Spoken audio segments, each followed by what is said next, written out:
D'abord, je félicite Teungueth Football Club et j'encourage cette vaillante équipe du Stade de Mbour. Nous, on savait qu'on sera devant une équipe très costaud du Stade de Mbour, une équipe très bonne défensivement, et une équipe qui joue aussi au football, sur le plan, surtout au milieu. Et nous savions aussi que c'est une équipe qui a un très bon excentré, qui sur un contre un peut éliminer et faire du mal.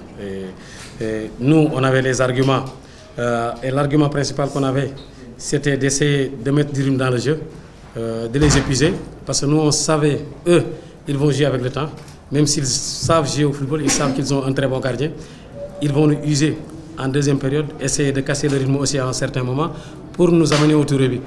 Heureusement, la chance ne les a pas souri aujourd'hui et je pense que c'est le moment de féliciter mon gardien surtout et tous mes joueurs.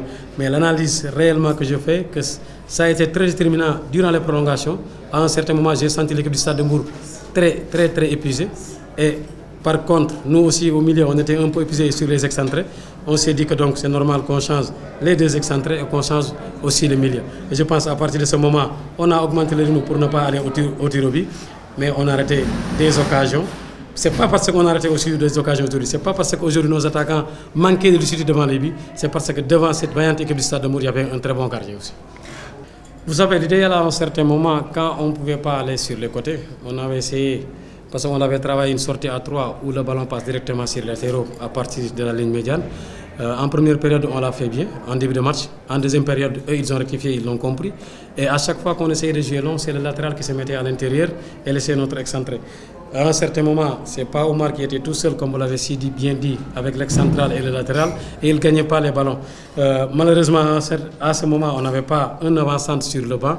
On avait comme avant-centre seul pas Omar, parce qu'on s'était dit, durant le match, il se peut que Ndiaga joue comme avant-centre avec pas Omar, mais à un certain moment, on s'est dit qu'il faut qu'on sorte Ndiaga parce qu'il perdait beaucoup de ballons. Malheureusement, vous savez, le football sénégalais manque d'attaquants.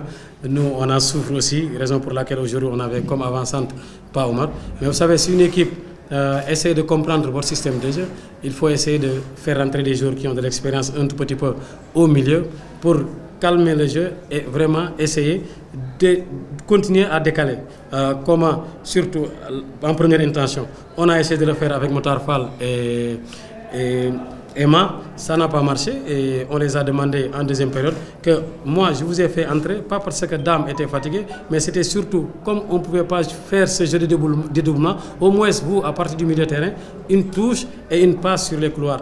Et je pense qu'on l'a tenté une fois, deuxième fois, et sur les dernières minutes que Pape Doudou pouvait marquer ce but au lieu de contrôler. Mais vous savez aussi, face à une équipe qui me connaît, face à des joueurs qui me connaissent, face à un entraîneur avec qui j'ai travaillé pendant 2 ans, qui me connaît aussi, à un certain moment, eux, ils ont un système de contrecarré, ce qu'on faisait, ils l'ont bien réussi. Et je pense qu'aussi, même s'ils ont perdu, il faut vraiment les encourager et les féliciter.